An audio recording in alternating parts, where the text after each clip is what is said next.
temps. Allez, Antoine Léaumont est resté avec nous de la France Insoumise. Babette de Rosière nous a rejoint. Bonjour Babette.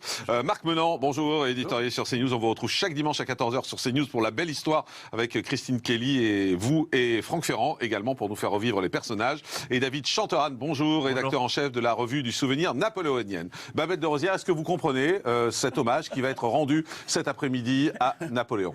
Mais comment je peux comprendre ça?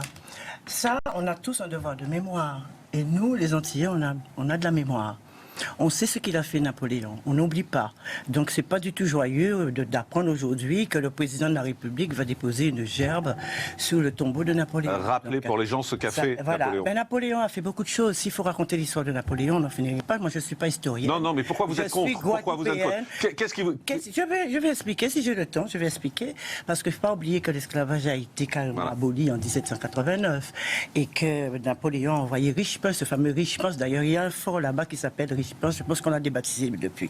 Et puis Richepin s'est arrivé avec évidemment 4000 hommes et Napoléon a décidé de rétablir l'esclavage. Qu'est-ce qui s'est passé?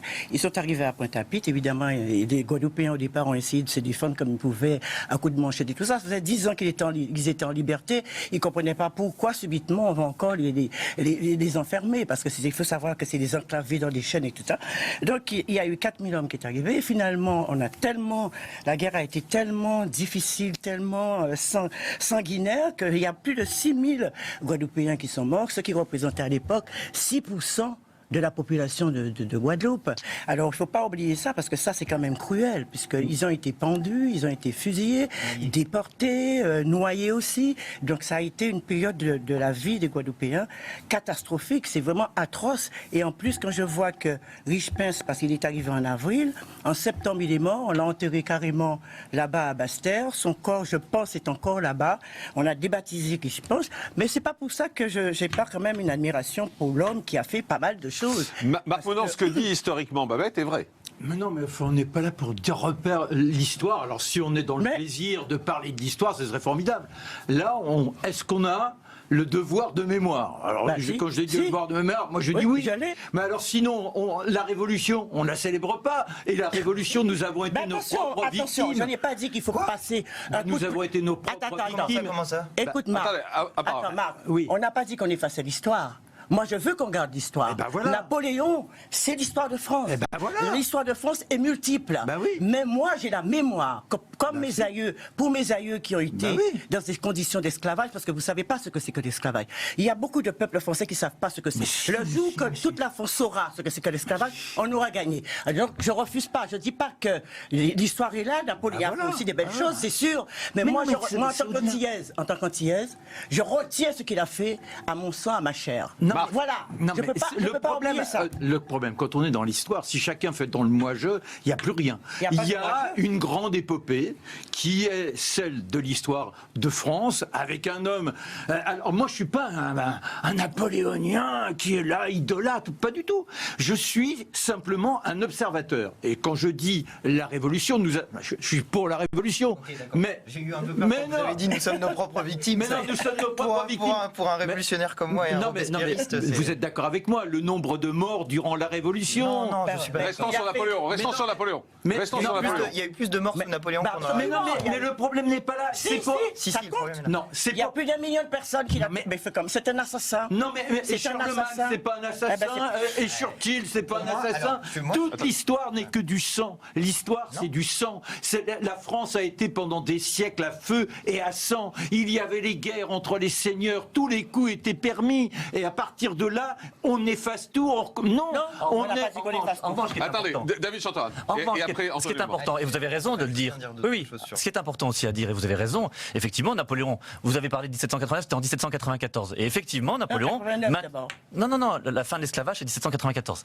Donc, en fait, il le maintient. Il le rétablit dans certaines îles, et c'est une faute. Il le dit d'ailleurs lui-même. Il le dit en 1800...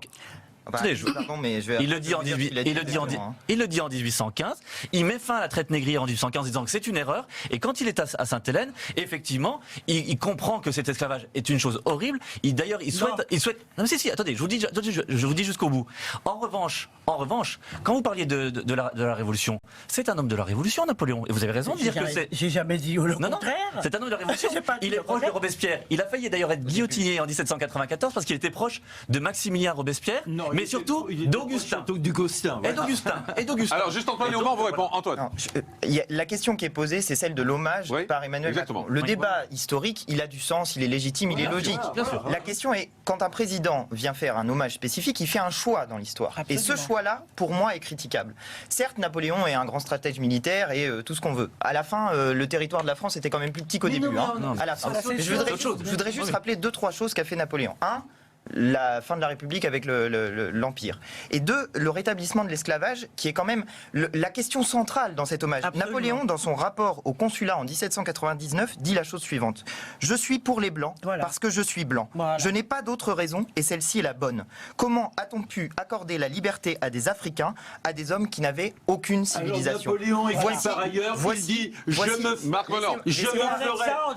ferai mahométan s'il faut dominer les mais non. Laissez-le terminer. Simplement, pour aller jusqu'au bout. Cette déclaration s'assortit d'une politique ensuite. Le rétablissement de l'esclavage, l'interdiction des mariages mixtes, l'interdiction pour les personnes noires de venir sur le territoire métropolitain et européen. Voilà, c'est une politique raciale. C'est comme ça. Mais non, Marc Menon, laisse vous vous répondre. rendez compte, c'est le tribunal de l'histoire. Que l'on est, mais ça n'a rien. Monsieur Macron fait un choix. Mais non, Moi mais aussi, je fais ça un n'a choix. rien. Je suis du côté de Robespierre. Mais non. Périssent les colonies plutôt qu'un principe. Mais attendez. Robespierre, alors là aussi on peut faire le procès, moi je suis plutôt pour Robespierre. Bon, restons Napoléon. Mais ça n'a rien à voir. Sur Robespierre, si on est Et d'accord. d'ailleurs, il était quand même... Restons sur Napoléon. Non, je dis que quand on a des personnages aussi emblématiques, l'histoire, elle a été sinistre avec des mentalités qui n'ont rien à voir avec notre temps. Charles Quint est le premier à lutter contre l'esclavage. Et pour autant... Non, mais Nous vous parlons dites... de Napoléon maintenant. Aujourd'hui, c'est dire. Je vous dis... 200e anniversaire de la mort de Attendez, Napoléon. pas tous en même temps. Et moi, je vais vous dire une chose. Vous savez pourquoi il a rétabli l'esclavage? Mais on n'est pas en train Mais de... si, je suis obligé de vous le dire. Mais non, Vous n'allez pas m'énerver parce que c'est ma culture. Mais- D'accord? mais c'est Parce que- notre justement, culture. je C'est parle de une la culture histoire, c'est ancienne. une empreinte. D'accord. Mais je vais vous dire une chose. Tout ça pour sauver l'économie. C'est pour ça. Et la Joséphine l'a poussé justement à rétablir l'esclavage. Voilà comment. Le lobby colonial. Voilà, c'est le lobby a été très présent. mais Joséphine elle- Voilà. Parce Non, qu'elle mais avait le pas lobby a été très Elle avait présent. pas C'est à cause de ça. etc. qu'il a- Alors, attendez, on laisse répondre Marc Menon. Ce que j'arrive pas à comprendre, vous vous rendez compte? C'est-à-dire que nous avons des ancêtres qui ont tracé notre chemin, qui se sont rendus coupables de crimes, quels qu'ils soient, quelles que soient les tendances. À partir de là, je vais essayer de remonter dans la généalogie sans comprendre ce qui était le temps et de dire ça, je le c'est souhaite. trop facile de Il dire y ça. a des sortes de balises, et ces balises, là, 200 ans, c'est pas tous les ans, 200 ans, il y a Ouais, un personnage. C'était hier, hein, 200 Mais non, ans. mais- C'est pas si vieux que ça. mais non, c'est pas ce que je suis en train de dire. Je dis qu'il y a, on va pas effacer de l'histoire Napoléon. Mais vous Donc reconnaissez, aujourd'hui, c'est ça la question. on retourne dans notre rétroviseur. mais la- Il y a un Leur question personnage- n'est pas de l'effacer, c'est de le célébrer. Voilà. C'est ça, si j'ai bien compris. Mais c'est l'effacer. Attendez, Antoine Léaumont. On est en train de se Antoine Léaumont. criminel. Non, c'est pas la célébration, la question ne se pose que parce que M. Macron a décidé de faire un hommage, Voilà. qui n'est pas le cas des autres. Mais pour aller jusqu'au bout, Il est y a- célébré partout c'est- dans le monde, c'est- hein. À partir du moment, non, il n'est pas célébré. Mais Ah bah, si. allez en Espagne, vous allez demander ce que les Espagnols pensent de Mais Napoléon. mais ils vont vous Napoléon, recevoir, hein, ça va il être est sévère. célébré. Alors, Ça va être David, sévère. alors Il est- attendez, David Chantorat. Il est célébré par les Polonais, Parler de il est Par les Anglais. il est célébré par les Égyptiens, parce qu'il a mis fin à l'esclavage en Égypte, il a racheté d'ailleurs un certain nombre... Ça c'est Pourquoi il a vrai. été chez nous, alors? Non, mais c'est vrai. Parce non, qu'on mais a été plus il- coloré, on était Non, plus coloré. pas du tout, ça n'a rien à voir. Je En fait, demande, je il y avait pose la du- question. Il y avait du Parce qu'il y bien. a le général Dumas qui l'a maltraité aussi, il faut le Non, parler du alors, général Dumas. Dumas, parce qu'en fait, tout simplement, ils s'entendaient pas et qu'il y avait d'autres problèmes avec d'autres Vous avez vu comment il a terminé? Il a Non, même non, mais avec supprimé d'autres sa problèmes. pension. Non, en revanche, là, l'histoire... Attendez. Je voudrais oui. répondre sur Alors, le- on laisse finir David. Allez-y. L'histoire, elle est là aussi parce que c'est une commémoration. Et c'est pas un hommage, il le dit pas comme... Attendez. Allez-y. Après, on joue sur les mots, non? Non, on joue pas sur les mots. Là, On c'est joue la sur les chose. mots, commémoration, hommage, Non, non, non, excuse-moi. ça n'a rien à voir. C'est pareil, on s'en fout. Bah oui, je suis Donc, d'accord. Vous verrez, Je suis d'accord. vous verrez d'ailleurs que dans l'hommage, que vous dites, ça sera une vraie commémoration. Et dans le discours du président Macron, vous verrez de toute façon qu'il n'exclura pas, justement, à la fois le maintien de l'esclavage. Il est obligé d'en parler, il est obligé d'en parler, il ne peut pas occulter ça. Mais c'est pas la sanctification. Je vais terminer. À la fois la place des femmes dans la société et dans le code civil, qui n'était pas celle qu'aujourd'hui. Donc heureusement qu'il y a eu des évolutions. Mais de l'autre côté, un homme de 240 réformes, un homme issu de la Révolution. Mais la question qui est posée, attendez, excusez-moi, la question qui est posée très simple, c'est faut-il le célébrer? Faut-il le commémorer? Dans toutes les histoires. Antoine Auban, vous dites non, faut pas le commémorer. Moi, je pense que c'est un mauvais choix et que quitte à choisir, le 6 mai, c'est la naissance de Robespierre, on aurait pu attendre un jour de plus. Ça n'a rien à voir, c'est pas. Non, mais c'est pas. Ouais, je voudrais dire. Les petites, votre provoque, si je puis dire. Je voudrais ajouter deux choses. Il y a deux choses qui sont essentielles. Il y a une question qui se pose. Je vais revenir sur l'esclavage, mais d'abord, je voudrais parler de la laïcité. Parce que Napoléon est aussi celui qui a mis fin à la première loi, c'était un décret en l'occurrence, mais de séparation de l'Église et de l'État. C'est un décret qui porte un nom rigolo, du 2 sans culotide en 2, puisque, bon bref, je passe sur les détails. Il n'était pas au pouvoir. Mais non, il n'était pas au pouvoir, précisément, c'est la Révolution, c'est la Convention. Attendez, laissez-moi aller jusqu'au bout. C'est la Convention qui avait séparé, une première loi de séparation de l'Église et de l'État, avec une loi sur la liberté des cultes. Napoléon l'abolit avec le Concordat en 1801. Par contre, je veux revenir sur ce que c'est. Il publie. Non, attendez, je termine. Et il publie. Non, allez-y. Et il publie les articles organiques qui reconnaissent la liberté de culte pour les musulmans, pour les protestants, pour les juifs, et il y a le Grand Sanhédrin qui est publié. Mais il est quand même revenu sur la séparation de l'Église et de l'État. Il a même fait l'exact inverse. Attendez, il a fait le Concordat. On l'a encore en Alsace-Moselle. On paye les prêtres. On paye des prêtres. Ça nous coûte 60 millions d'euros chaque année en Alsace-Moselle. Le Concordat, c'est pour dire que c'est la religion de la majorité des Français en liberté de culte. Demandez aux Vendéens. Demandez également. Je ne vais pas les demander aux Vendéens. Finissez la phrase et marque après. Je veux juste revenir sur ce qu'a été la lutte contre les gens qui redevenaient esclaves et qui se battaient pour leur libération. Parce que c'est ça qui s'est passé. On a rétabli l'esclavage et des gens se sont battus pour la liberté, c'est-à-dire pour les principes de la République et de la Déclaration des droits de l'homme. Ce qu'ils ont fait là-bas, c'est noyer des gens dans des cales. C'est mettre des gens qui étaient des résistants à l'oppression. C'était des gens qui étaient des résistants à l'oppression dans des cales avec du soufre. Avec du soufre. Que se passe-t-il à Nantes pendant la Révolution, etc. Il y a des atrocités partout. Et puis alors pourquoi? Moi qui suis un vieux laïcard. Marc Menard, attendez, on laisse vous répondre. Ce qui s'est passé en Vendée, c'est que des gens se battaient contre la liberté et la République. Mais non. Pour rétablir la monarchie. Mais pas du tout. Non, mais une partie. Moi qui suis un grand laïcard. Mais non, mais si vous voulez. Non, mais sauf que vous êtes laïcard, mais vous acceptez aujourd'hui que la laïcité, elle soit sabrée. C'est-à-dire, mais si vous voulez que les femmes soient voilées, vous voulez qu'il y ait des droits, etc., etc. C'est ça les insoumis. Donc, mais non, mais c'est un autre sujet. Ça montre bien quoi? Ça montre quoi bien? C'est que vous êtes en train de faire une sorte d'amalgame entre aujourd'hui et hier. Notre propos, Jean-Marc, qui pose la question, tout simplement, il y a un personnage moi je fais un amalgame de quelque chose? Attendez. On laisse finir Marc. Et ce personnage, qu'on le veuille ou non, et je vous dis, moi je suis pas un idolâtre de Napoléon. Je lui reprocherai nombre de points, dont ceux... 46 ans après qu'ils ont eu la liberté. 46 ans. Ils étaient déjà libres 46 ans après. Mais pourquoi ça vous énerve quand elle dit ça, Babette de Rosière? Attendez, Marc Menard, pourquoi ça vous énerve? Voilà, c'est ça. Pourquoi ça vous énerve quand elle dit ça? Parce qu'il n'a pas eu des chaînes, il ne sait pas ce que c'est, ses aïeux n'ont pas eu ça. Parce que vous les avez pas eu non plus, comment ça? Mais mes aïeux... Mais moi, mes aïeux, c'était des roturiers, c'était la plèbe française. Ils travaillaient dès l'âge de 4 ans, 18 heures. Les enfants étaient esclaves dès la naissance pratiquement. Mais dès l'âge de 4 ans en France. Maintenant, je considère que vous, cette histoire de passage de l'esclavage, ça vous gêne. Mais pourquoi ça me gêne? Vous vous rendez compte du procès? Alors pourquoi ça vous gêne? Non, ce qui me gêne... C'est une réalité ce que je dis. Quand je dis qu'on a rétabli l'esclavage et 46 ans après, c'était toujours esclave. Et que ces gens-là étaient dans des conditions pas possibles. Ce que je vous reproche, c'est l'anachronisme. Moi, je suis d'accord avec vous. Mais n'importe quoi. Non, mais vous vous rendez compte? Ah ben si, il dit que j'ai d'accord avec moi. Non, allez-y, Marc, finissez. Mais qui peut être pour l'esclavage? Personne. Alors si, il y a des... Napoléon. Non, mais on s'en fout. de Napoléon. Mais non, mais d'accord, mais c'est... Je vous donnais juste un acte, effectivement. Il n'était pas pour l'esclavage? Non, mais je vous dis juste que le 29 mars 1815, il est le premier au monde à mettre fin à la traite négrière. Alors c'est vrai, il est le premier à décréter la traite négrière le 29 mars 1815. Qui avait été faite avant. Non, l'abolition de l'esclavage, je vous parle de la traite négrière. Il est le premier à le faire. En revanche, attendez, pas tous en même temps. On laisse finir David et Antoine doit répondre. David. En revanche, l'hommage, je vous assure, dans le texte, que ce ne sera pas un hommage, ce sera une vraie commémoration. On joue sur les mots là. Hommage, commémoration, excusez-moi. Bah oui. C'est une commémoration, c'est-à-dire, en fait, il ne faut pas cacher cette période, de raconter à la fois ce qui a été positif et à la fois ce qui était négatif. Et donc, la commémoration, c'est ça. C'est-à-dire se réunir l'ensemble avec... Le 10 mai, c'est une commémoration, monsieur. Le 10 mai, là. Antoine et Antoine. Mais c'est très important. Voilà, le 10 mai, on a reconnu cette date-là. Antoine. Je me fais engueuler. Non, au contraire, je vous donne la parole. Non, pardon, ça m'a perturbé.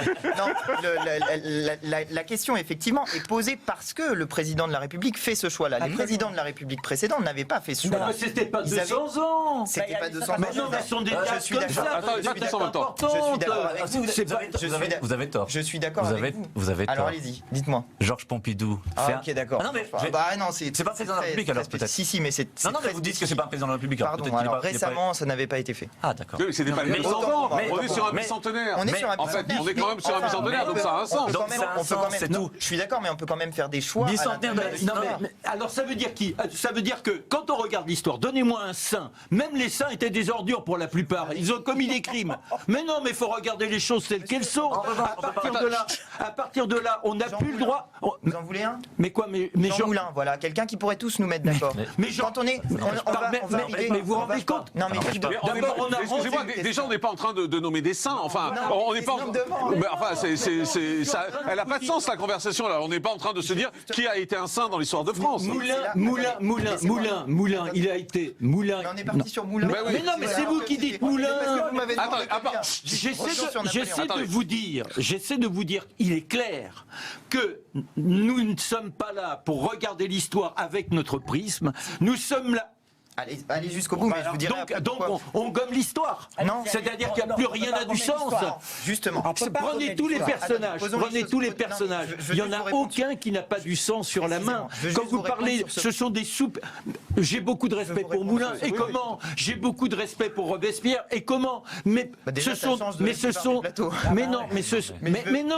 des nains de l'histoire par rapport à l'empreinte qu'ils ont laissée comparée à Napoléon. Je ne suis pas d'accord. Antoine Léaumont, c'est un nain de l'histoire. Robespierre. Alors Robespierre, nain de l'histoire, ce qu'ont laissé les révolutionnaires à la France et au monde, c'est la Déclaration des droits de l'homme et du citoyen, qui d'ailleurs, dans son article 2, disait que les droits naturels et imprescriptibles de l'homme, c'était la sûreté et la résistance à l'oppression. Ce qu'ont fait les Noirs qui se battaient contre l'esclavage. Ils ont été ceux qui se sont battus contre l'esclavage pour leur liberté, ont été l'esprit et la lettre de la Déclaration des droits de l'homme et du citoyen. Ils se sont battus dans le sens qui est celui du progrès pour l'humanité. Revenons à Napoléon. Dans l'esprit de Napoléon, c'est aussi le personnage qui vient quand même d'une petite noblesse corse, qui monte les échelons, qui est dans l'assimilation, qui est moqué pour son accent quand il est à l'école. Qui est devenu empereur. Ça me fait penser à Bokassa, moi. Oui, mais... Ça me fait penser à Bokassa. Mais Bokassa a pris l'exemple. Mais il est moqué pour ça. Il est moqué pour sa peau, il est moqué, etc. C'est aussi quelqu'un qui a subi ce genre de choses. Mais à côté de ça... Mais si. Je vous explique juste en revanche. Mais ça n'empêche pas que ça soit un conquérant. Être un conquérant, c'est pas forcément négatif, d'ailleurs. Pas tous en même temps, s'il vous plaît. Qui déclare la guerre aussi à la France à l'époque? Depuis la Révolution, depuis 1792, qui déclare la guerre à la France? Ce sont les monarchies colonisées. Donc il faut aussi défendre cet esprit-là. C'est là-dedans que naît la République, d'ailleurs. C'est la victoire de Valmy. Et Napoléon, c'est la victoire. Il est empereur de la République française. Oui, ok, d'accord. Moi aussi, je peux le faire. Attendez. Je voudrais juste répondre. Oui, je l'ai lu. Je voudrais juste de la République française. Si je veux juste vous répondre sur un point. Vous dites on ne peut pas comme ça effacer l'histoire. Ça n'est pas ça la question. Non, ça n'est pas ça la question. La question est est-ce qu'on la commémore? Je veux juste aller jusqu'au bout. Il y a les débats qui concernent les historiens. Effectivement, définir la part positive, négative, etc. de Napoléon, c'est un débat d'historiens. Par contre, les choix politiques des hommages ou des célébrations qui sont faites, là, on entre dans un débat politique. Je veux juste aller jusqu'au bout. Et donc, précisément, on regarde l'histoire avec les lunettes d'aujourd'hui. Parce que sinon, on ne peut pas faire des choix à l'intérieur. Mais pour regarder les lunettes avec les lunettes d'aujourd'hui. Non, mais je vous laisse parler. Mais on a compris. Allez, vous finissez, il nous reste 1 minute sur ce débat et on changera de débat après. L'esclavage étant aboli en 1794 au nom des principes universels de l'humanité, alors le rétablir est une faute morale et politique. Mais c'est pas. D'abord, on laisse répondre Marc. Ce n'est pas une sanctification. C'est parce qu'on le commémore aujourd'hui que justement il peut y avoir ces débats d'historiens. C'est ce qui permet aux jeunes d'avoir un éclairage. C'est de comprendre l'époque avec les biens, le mal. C'est parce qu'on dit voilà ce personnage qui est sur les places publiques, ce personnage qui représente toute une force de notre patriotisme, si je puis dire, eh bien, remarquez que ce n'est pas un saint, mais c'est parce qu'il y a cette célébration que l'on peut s'interroger. Et dans un pays qui aujourd'hui ne se pose plus de questions, je crois qu'il est bien que l'on puisse prendre ce symbole et que justement il y ait ce débat et bien d'autres dans les écoles. Moi, je n'ai pas de symbole concernant Napoléon, et je vous dirais juste une chose, d'être Grèce. Il a essayé justement de résister, et quand il a vu que les troupes arrivaient, vous savez ce qu'il a fait avec toute cette troupe qu'il avait, avec solitude. Vous avez entendu parler de solitude? Il y avait solitude. Et ils sont partis, ils ont semé de la poudre partout. Et quand ils ont vu arriver qu'ils allaient mourir, eh ben ils ont appuyé sur le détonateur. Vivre ou mourir, vivre libre ou mourir. Vous savez ce que c'est? Mais non. Eh ben ils ont préféré se sacrifier plutôt encore d'aller dans les jours. Merci à tous les quatre. Merci à tous les quatre. Et on n'a pas le droit de commémorer un sanguinaire. Voilà, c'est encore plus animé que les débats d'actualité avec vous. David Chanterat, Napoléon, les derniers témoins racontent, c'est aux éditions du Rocher. Marc Menant, on vous retrouve à 14h sur CNews le dimanche. Ce soir avec Zemmour et Christine Kelly. Effectivement. Christine, qu'on embrasse. Merci. Merci beaucoup.